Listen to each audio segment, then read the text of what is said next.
Mintalah apapun juga jika ada keinginanmu. Nah, arahnya kepada Yesus. Jadi, mintalah apapun keinginanmu kepadaku dalam namaku.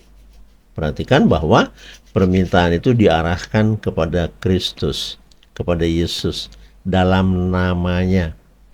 Harus dalam namanya, meminta. Jadi, bukankah ini sebuah peluang besar buat kita?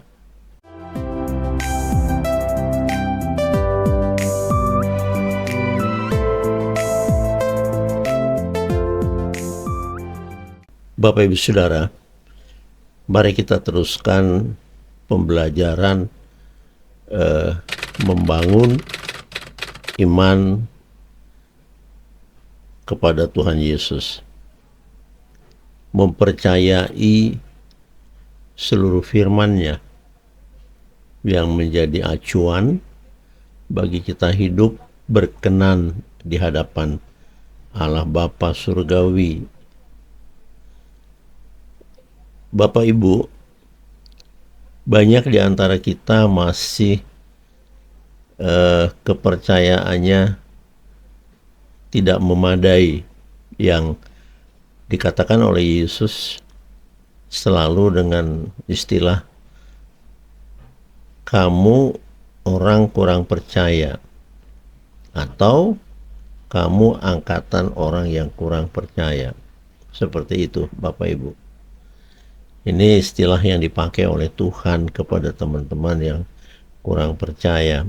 Nah, saya berharap dengan ditayangkannya video-video yang saya isi, kontennya mengarah kepada membangun iman. Sebab begini, banyak masih teman-teman membaca firman Tuhan itu terpotong-potong. Maksudnya terpotong begini, seolah firman itu berdiri sendiri-sendiri. Tidak ya. Nah, coba kita lihat, kata percaya berkali-kali dipakai oleh Yesus di dalam menegaskan agar kita sungguh-sungguh percaya kepadanya. Terutama yang dikatakan itu adalah untuk kebaikan kita dalam hidup, untuk hubungan kita menjadi lebih baik dengan Bapa di dalam Yesus. Hubungan kita menjadi baik bagi Tuhan Allah semesta alam kalau kita mengenal Tuhan Yesus dengan baik. Caranya adalah seperti yang disampaikan oleh Kristus. Pelajarilah firman-Ku ini. Nah, sampai di situ kita mungkin banyak kurang mempelajari. Bahkan sebelumnya Allah Bapa Surgawi sudah menyampaikan kepada kita semuanya agar kita ini mendengarkan perintah-perintahnya, pengajaran-pengajarannya. Jangan diabaikan. Jangan sampai kita mendengar apa yang disampaikan Yesus kepada orang-orang yang berseru-seru kepadanya. Mengapa engkau berseru-seru kepadaku Tuhan, Tuhan? Padahal firman-Ku saja kau abaikan. Firman-Ku saja, pelajaran-Ku saja, perintah-perintah-Ku saja tidak engkau penuhi, tidak engkau pahami, tidak engkau imani. Apalagi melakukan, mengerti saja tidak. Nah, jadi Bapak Ibu Saudara, pentingnya kita untuk mempelajari firman itu agar tahu apa isi, apa pesan yang ada di dalam setiap firman Tuhan. Oke, saya akan menerangkan tentang apa yang saya katakan tadi. Banyak teman-teman membaca firman itu terpotong-potong, terpenggal-penggal, terpisah-pisah, seolah firman itu berdiri sendiri-sendiri. Misalnya begini, mintalah apapun juga kepadaku. Ini yang menarik ya. Yang menarik perhatian teman-teman dalam hidup ini adalah meminta, terutama harta-harta dunia. Mintalah apapun juga jika ada keinginanmu. Nah, arahnya kepada Yesus. Jadi mintalah apapun keinginanmu kepadaku dalam namaku. Perhatikan bahwa permintaan itu diarahkan kepada Kristus, kepada Yesus, dalam namanya. Harus dalam namanya, meminta. Jadi, bukankah ini sebuah peluang besar buat kita? Tetapi, seperti itu dikatakan di dalam Markus 11 ayat 24.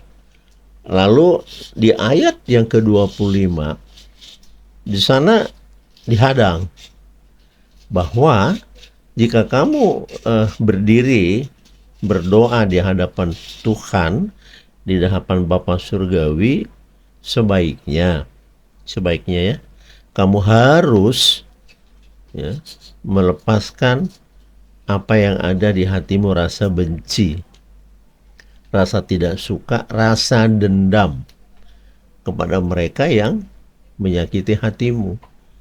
Hidup di dunia ini banyak yang terjadi, kita tersakiti, dan jangan boleh saudara menyakiti orang. Nah, jadi diberitakan di dalam Markus 11 ayat 25 supaya kesalahanmu diampuni Bapa di surga. Nah, maka sebelum ya, jika kau hendak berdoa di hadapan Bapa Surgawi, di hadapan Allah, lebih dulu beresin hatimu. Nah, ini kan tidak lepas dari yang tadi. Tadi dikatakan jika ada keinginanmu apapun itu, mintalah kepada Bapa di dalam namaku, atau mintalah kepadaku dalam namaku. Seolah berdiri begitu saja. Enggak, syaratnya adalah bahwa hati kita bersih, murni. Nah, kalau ini tidak memenuhi syarat, maka tidak terjadi apa-apa. Begitu ya. Jangan kalau dikatakan bahwa Yesus amat baik, sangat baik, teramat baik. Lalu ketika dosa kita masih menempel terus ya, kita tidak mengampuni, tidak bersih-bersih hati ya, barbar, terus kita meminta sesuatu kepada Bapa, tidak ada larangan sih, minta saja dalam doamu. Tapi kalau doamu tidak dijawab sampai berhari, berminggu, berbulan, bertahun, ada penyebabnya Bapak Ibu Saudara. Bukan karena Yesus itu tuli, bukan karena Yesus itu tidak mendengar, tetapi karena kita kurang beres baginya, maka Tuhan itu tidak mau mendengar, memalingkan wajahnya. Ya toh? Tidak mau. Padahal isi hati kita Tuhan tahu, iman kita Tuhan lihat. Seperti itu Bapak Ibu sekalian ya. Jadi sekali lagi saya sampaikan di sini, tidak akan terjadi apa-apa, tidak akan berhasil apapun doamu kalau jikalau kita tidak tinggal di dalam Kristus, dan firman Kristus, firman Yesus tidak tinggal di dalam kita. Bab janjinya demikian, apabila kita sekalian tinggal di dalam kasih Yesus, dan firman pengajarannya, perintahnya tinggal di dalam kehidupan kita, di dalam jiwa kita, maka apapun yang kita minta kepadanya di dalam namanya akan digenapi. Sampai-sampai Yesus buka peluang juga begini, apa yang kau mau supaya aku lakukan kepadamu? Itu berlaku umum kepada siapapun. Nah, itu kan bertalian dengan jika ada keinginanmu sesuatu ya, keinginan itu adanya di hati. Jika ada di hatimu keinginan apapun itu, mintalah kepadaku di dalam namaku. Tuh. Di dalam namaku. Itu syarat. Nah, tadi dikatakan jika engkau tinggal di dalam aku dan firmanku tinggal di dalam engkau, maka mintalah apapun itu kepadaku, akan kuberikan kepadamu. Kan tidak sulit toh.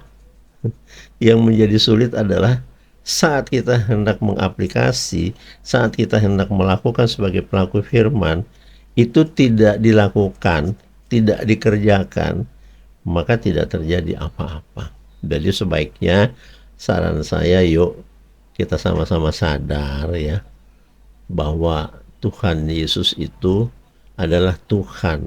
Sebenarnya Allah yang berwujud manusia. Maka dikatakan oleh Yesus begini, kepadaku telah diserahkan segala kuasa di surga dan di bumi. Coba Bapak Ibu Saudara, Ya, dibayangkan itu di dalam sosok manusianya Yesus.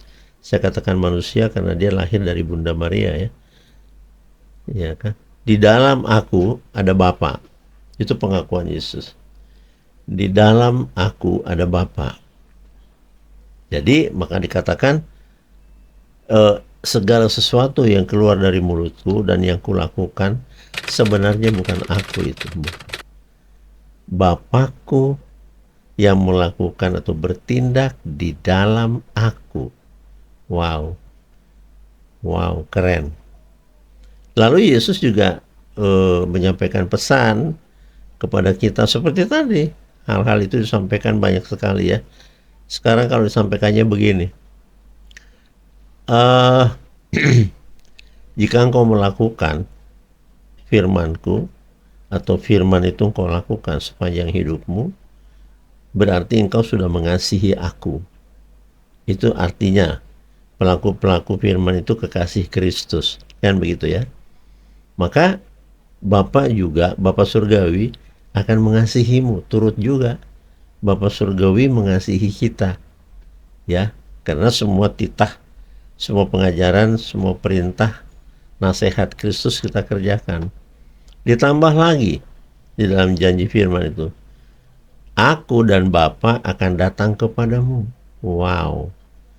Kalau sudah yang dikatakan aku dan Bapa, tadi dikatakan di dalam aku ada Bapa, dia datang kepada saudara, dia datang kepada Anda, dia datang kepada saya, dia datang kepada kita, Bapak Ibu Saudara. Menyenangkan sekali. Kalau Bapa Surgawi di dalam Kristus tinggal di dalam saya, tinggal di dalam saudara, tinggal di dalam jiwa atau hati teman-teman, saya mau tanya, apakah mungkin gagal apa yang kamu perbuat? Tidak mungkin. Karena yang melakukan itu, yang berbuat itu keluar adalah Yesus dan Bapa yang tinggal di dalam kita. Ini keren-keren banget. Nah, jadi Bapak Ibu Saudara, supaya genaplah apa yang dikatakan bahwa Yesus datang ke bumi untuk mencari orang berdosa. Saya dicari, ditangkapnya, lalu dipekerjakannya olehnya untuk melayani dia. Saya orang berdosa. Karena Alkitab mencatat itu orang-orang benar tidak akan dikejar, tidak akan dicari, yang sudah benar. Jadi kita-kita inilah yang dikejar, dicari oleh Yesus. Supaya apa? Supaya kita menjadi layak, menjadi penerima berkat-berkat yang dijanjikan oleh Bapa di dalam Yesus. Supaya kita berkelimpahan dalam segala hal, tidak kekurangan. Karena di dalam kita ada roh yang maha besar. Siapa lagi yang bisa melawan kita? Karena di dalam kita ada penguasa alam semesta yang dikatakan tadi. Aku akan datang kepadamu dan akan diam bersamamu. Wow, keren banget, sungguh. Nah, coba sekarang ya Bapak Ibu Saudara, saya berikan challenge mulai setelah mendengarkan video ini. Nah, rame-rame mulai melatih. Latihlah dirimu supaya berkenan bagi Tuhan. Ya, mulai melepaskan semua kekesalan hatimu, melepaskan sirik, dengki, benci, dan iri, melepaskan rasa dendam kepada siapapun yang menguliti kamu, siapapun yang menghina kamu, siapa yang merendahkan kamu, siapa yang memaki, mencerca kamu. Lepaskan itu. Kalau itu tidak dilepaskan, sia-sialah saudara berdoa sampai berulang-ulang, sampai lelah, sampai ujung-ujungnya makin tidak percaya. Padahal di situ masalahnya. Karena saudara belum melepas, belum merilis yang tidak baik di hatimu, yang Tuhan mau baik. Tapi kalau memang mau coba-coba kita membohongi Tuhan, Tuhan sudah katakan, aku mengetahui isi hatimu. Dan ditambah lagi, aku juga melihat imanmu. Coba kita mau lari kemana? Iman kita dilihat, hati kita diketahui isinya, baik atau buruk. Dan saya berharap isi hati kita semua baik, supaya semua yang kita kerjakan itu bermanfaat. Apalagi dikatakan kita harus menjadi berkat bagi bangsa-bangsa. Jadi sekecil apapun yang kita perbuat di atas dunia ini, ya Tuhan berharap itu bermanfaat bagi pribadi-pribadi lain. Enggak mesti orang Kristen saja, bagi semua manusia, karena semua manusia pada dasarnya adalah ciptaan Bapa Surgawi, diciptakan. Hanya saja di dalam kehidupan masing-masing, masing-masing mengimani firman, mengimani Tuhannya, dan itu yang dipelajari.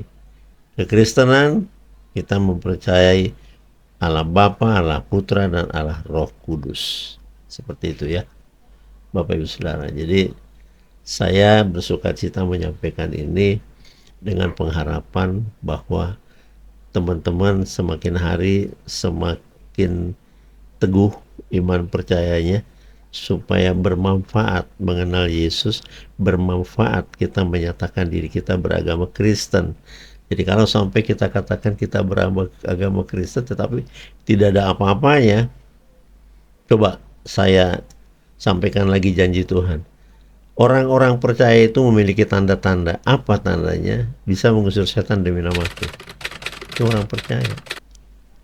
Jadi kalau ada orang udah lebih dulu takut sama roh jahat, dia bukan orang percaya yang dihadapkan oleh Yesus. Bukan. Ya. Bukan gitu kekristenan. Karena roh yang ada pada kita sudah dinyatakan lebih besar dari semua roh yang ada di alam ini. Tentu saja saudara dan saya dan kaum muda, kau adalah pemenang karena engkau lebih besar. Seperti itu ya. Jadi percayalah, apa yang dinyatakan oleh Yesus itu adalah benar atau kebenaran. Maka Yesus juga mengatakan, akulah jalan, akulah kebenaran, dan akulah hidup. Karena siapa percaya kepadaku, dia akan hidup bersamaku di dalam rumah Bapa dalam kekekalan itu. Akan satu perjamuan bersamaku di rumah Bapa. Keren. Jadilah orang percaya. Jangan setengah percaya. Jangan hidup barbar sesuka-suka. Nggak bisa. Ya.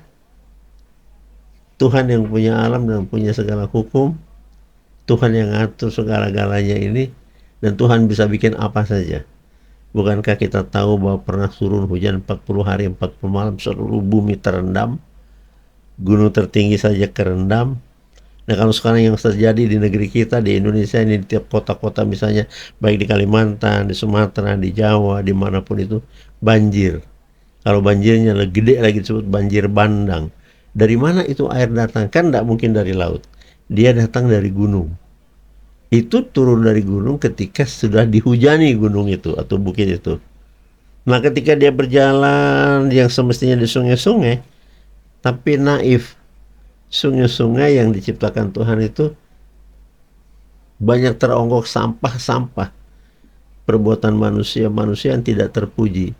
Manusia yang dikatakan kasihilah sesamamu, sebenarnya kasihilah seluruh alam ciptaan Tuhan. Bukan hanya manusia dengan manusia.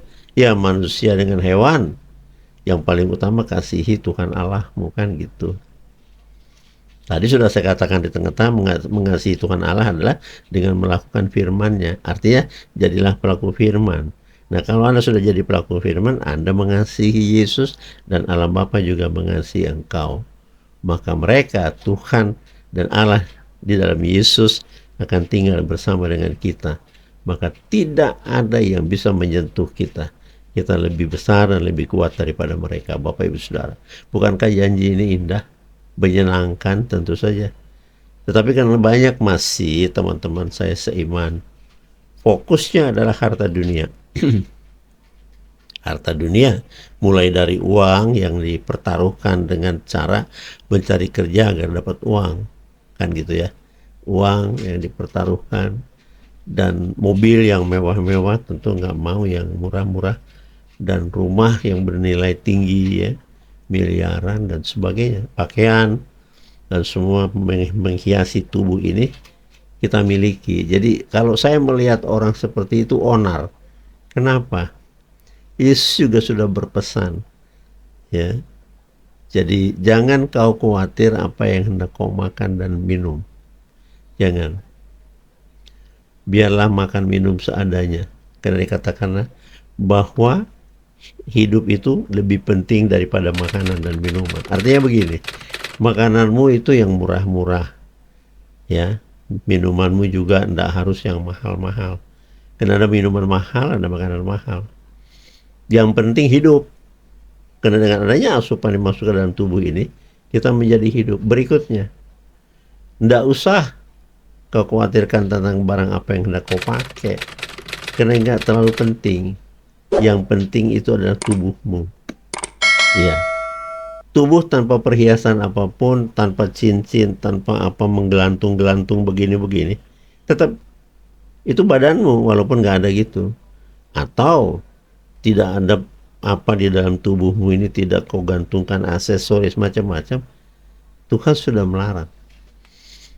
Ya kan, yang penting itu adalah tubuh, bukan perhiasan.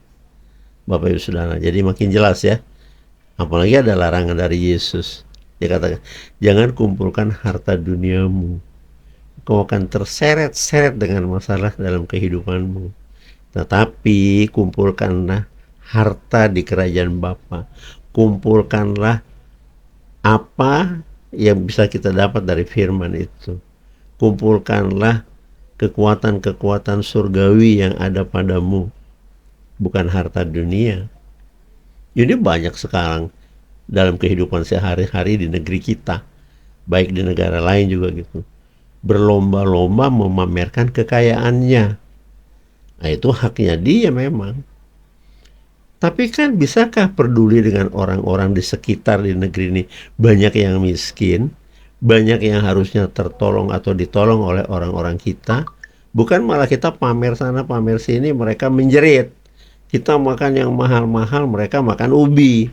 Nah, itu dikatakan tadi. Jangan kau khawatirkan apa yang hendak kau makan dan minum. Sebab hidup lebih penting daripada makanan itu. Ya Bapak Ibu Saudara, jadi supaya kita lebih mengerti lagi, kita nggak menjadi rakus, tamak, loba, sampai akhirnya mengambil yang bukan miliknya, ya itu lebih parah lagi. Udah dosa ke dosa ke dosa, nggak berhenti-berhenti. Padahal Tuhan mau kita jangan berdosa. Maka dikatakan oleh Yesus, bertobatlah. Karena kerajaan Allah sudah dekat. Nah, ketika disampaikan begitu kepada teman-teman yang belum begitu paham, bertobatlah karena kerajaan Allah sudah dekat. Mereka mengatakan bakal kiamat. Bukan. Tidak begitu. Ketika saudara bertobat, tidak lagi di dalam kolam dosa, maka Allah itu bisa turun dan bersatu denganmu. Kan tidak berdosa. Kita menjadi berkenan bagi Allah. Allah akan hidup di dalam kita. Kemudian yang dikatakan kerajaan Allah sudah dekat, karena dunia sudah tua. Dunia ini umurnya sudah tidak tahu berapa miliar tahun yang lalu diciptakan. Lalu